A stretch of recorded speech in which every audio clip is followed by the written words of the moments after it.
All right, ladies and gentlemen, welcome to the Bullpen.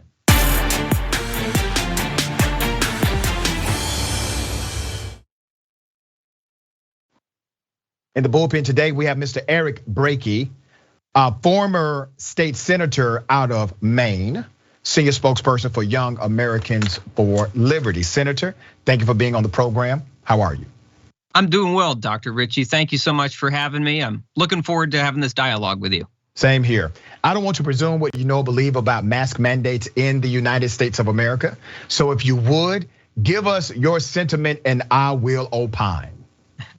Well, first let me say, when masks were talked about early in the pandemic and we were looking for, the thing that would let us get out of our homes and live our lives again, I was very open to the idea when it was a voluntary short-term, compromise. But I think as we've gone on through this over the last 2 years, we've got a lot of data now. We can look back and we can see that the positive effects of vaccine mandates are the positive effects of the mask mandates are marginal at best. It's very disputable. The negative consequences, I don't think we really talked about going into this, but there have been some severe negative consequences. I'm sure we'll talk about more. But even more than that, the process in which they were imposed on so much of the American public was not our typical democratic process through which we in this country are supposed to make policy.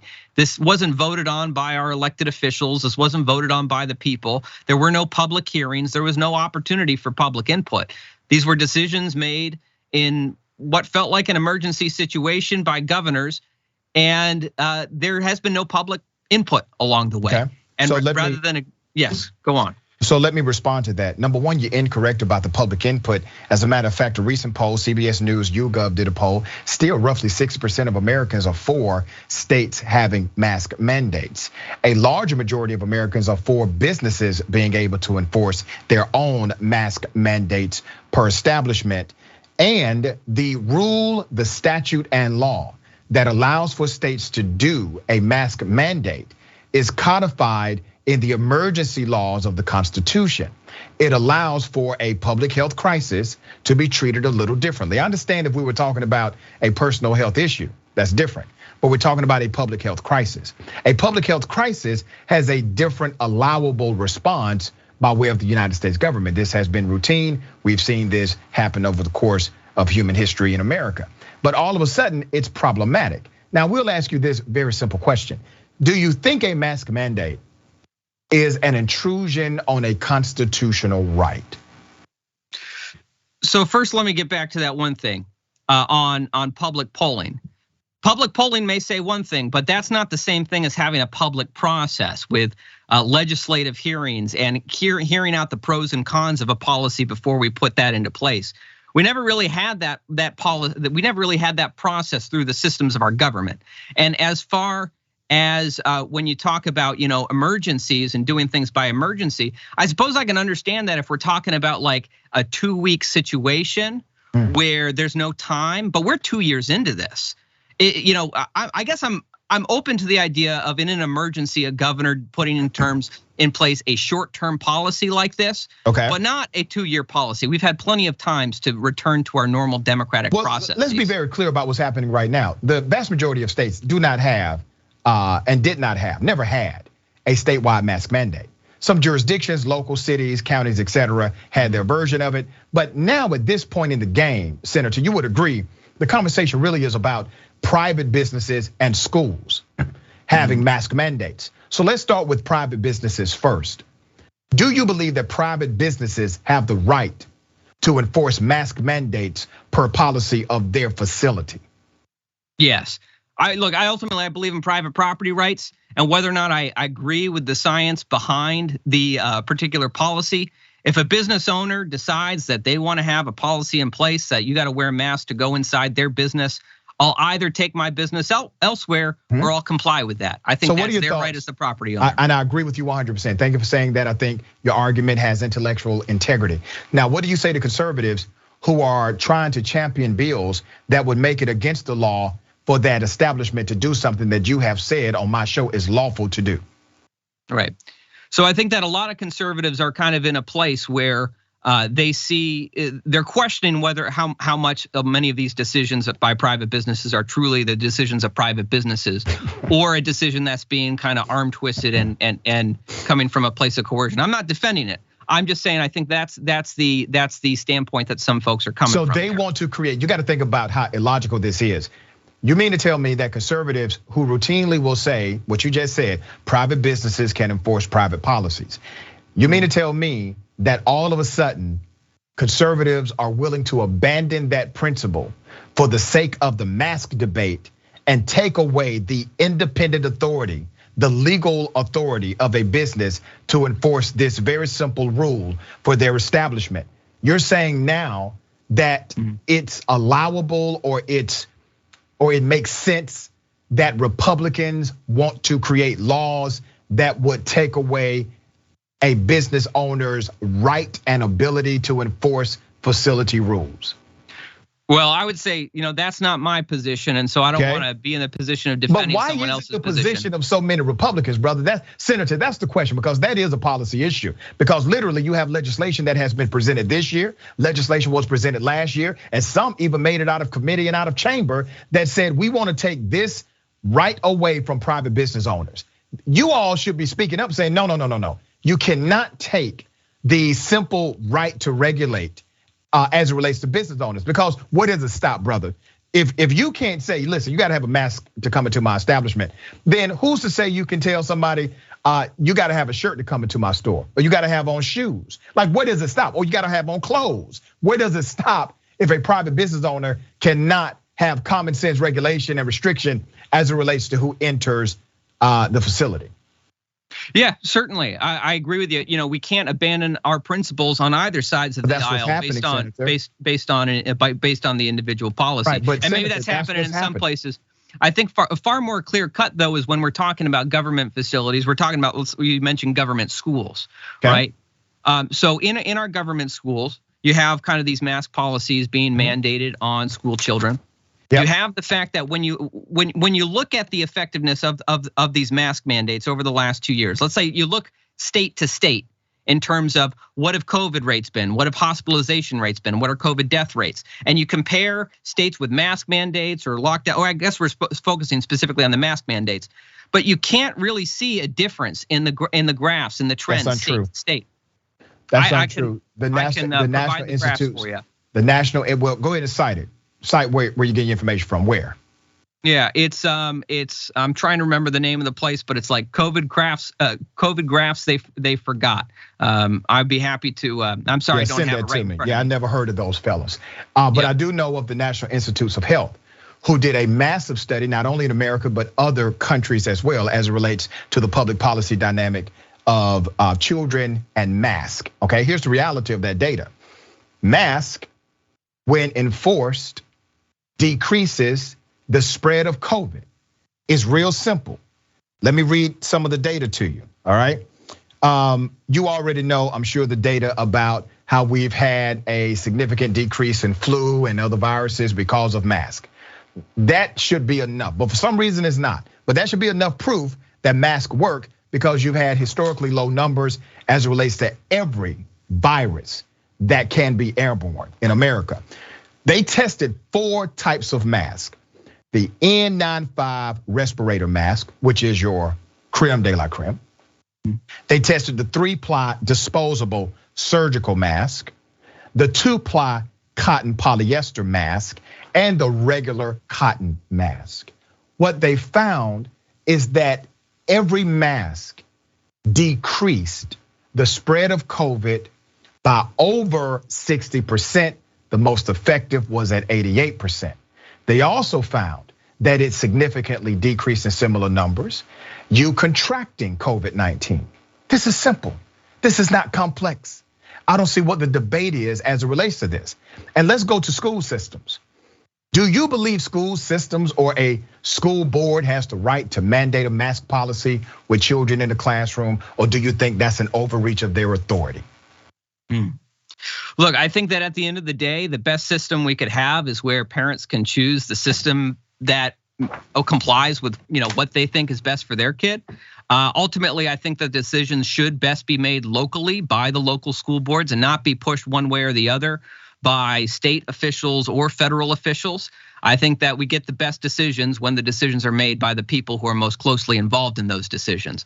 But you have many places in the country. I was just talking recently with the mayor of Knox County, Tennessee.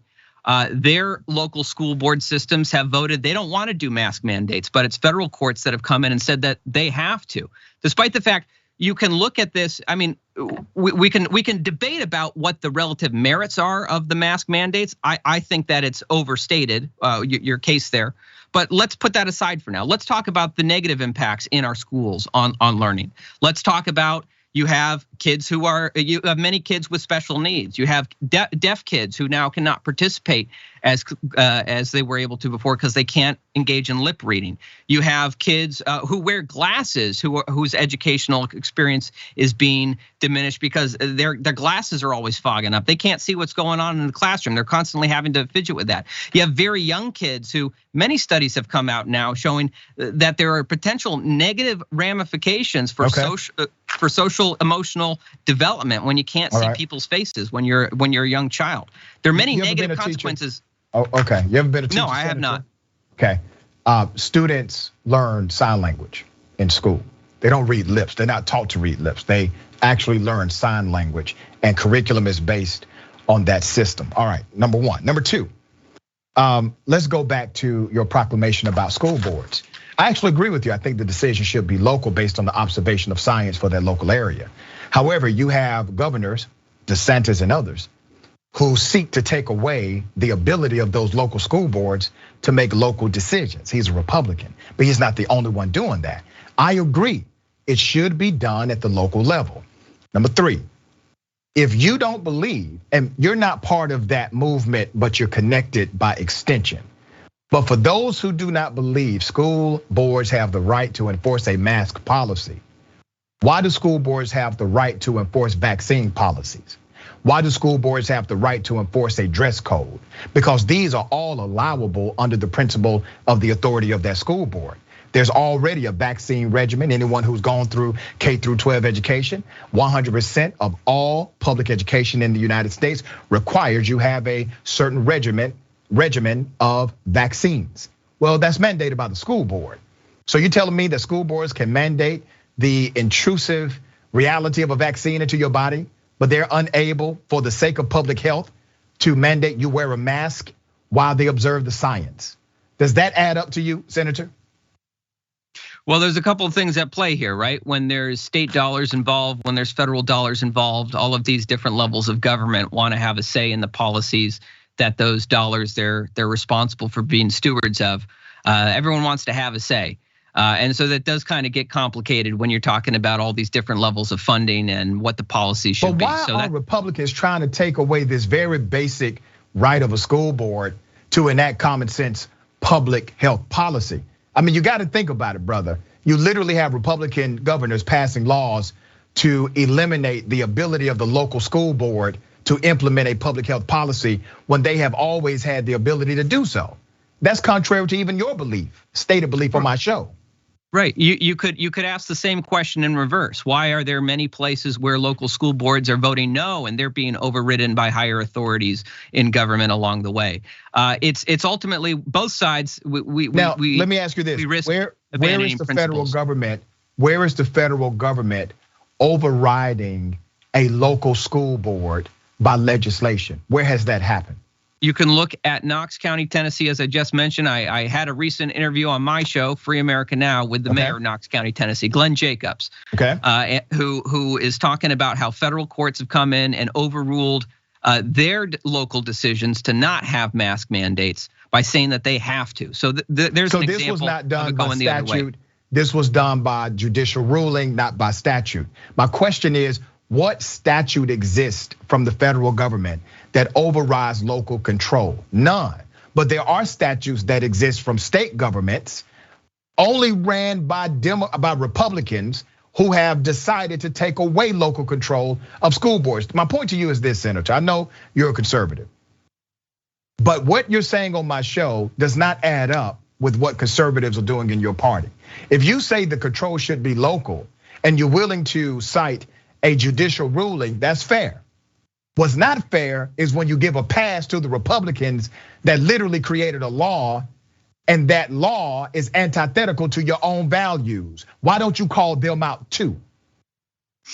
Well, yeah, I mean, here's the thing at the end of the day, right? Again, we're talking about state taxpayer dollars. And so the states are always gonna have some kind of say in what's going on in education. We can debate kind of where those lines are. Education is also federally subsidized. It has significant money from the federal government, which Certainly. Allows, by the way, the jurisdiction of federal courts because of that interplay with federal money. It resolves a federal issue. You cannot go to federal court without one or two things happening. Either it answers a federal or constitutional question, or it resolves a federal matter, all right? So I can use that same argument for why federal courts are allowed to get involved as you use for why states are allowed to get involved. The bottom line is the principle of local boards should be a principle regardless of which particular side or entity disagrees. Do you believe as a principle that local boards should be able to make the decision that here's the observable data, we are going to implement a mask mandate, and the governor of this state, let's say it's Florida, should not take that authority away from our locally elected board, right? Yeah, if they want to not accept state taxpayer dollars, they should be free to do whatever they want. If they want to have a system that is totally locally funded, then they should be able to do what they want. But as long as there are state taxpayer dollars involved, there needs to be some real public input in these decisions as they're put in place. But you see how you changed your position, Senator? You see how you just changed your position on my show? You literally started from the premise of you agree with local control. It should be worked out through the local board and the parents in that local community. And then when I brought to your attention that it's actually Republicans, by and large, who's trying to take away local control, you change your argument. And now your argument is, well, that's fine if they don't want to get state funding anymore. Come on, man, Senator, stand on principle, brother. You don't have to agree with me, but stand on the principle. The principle is decent. All right, even if I disagree with it, I would be happy to know that the local community is for it. If the local community is for it, so be it, all right? But stand on that principle. Well, many people in these local communities are speaking up and they're not being heard in the decisions that are happening, which is ultimately why the real answer to the problem is not to try to impose one size fits all policies in either direction. Wait a minute, that's exactly what policy is, Senator. Wait a minute, no, hell to the law, Senator. You were a policy expert. Come on, brother.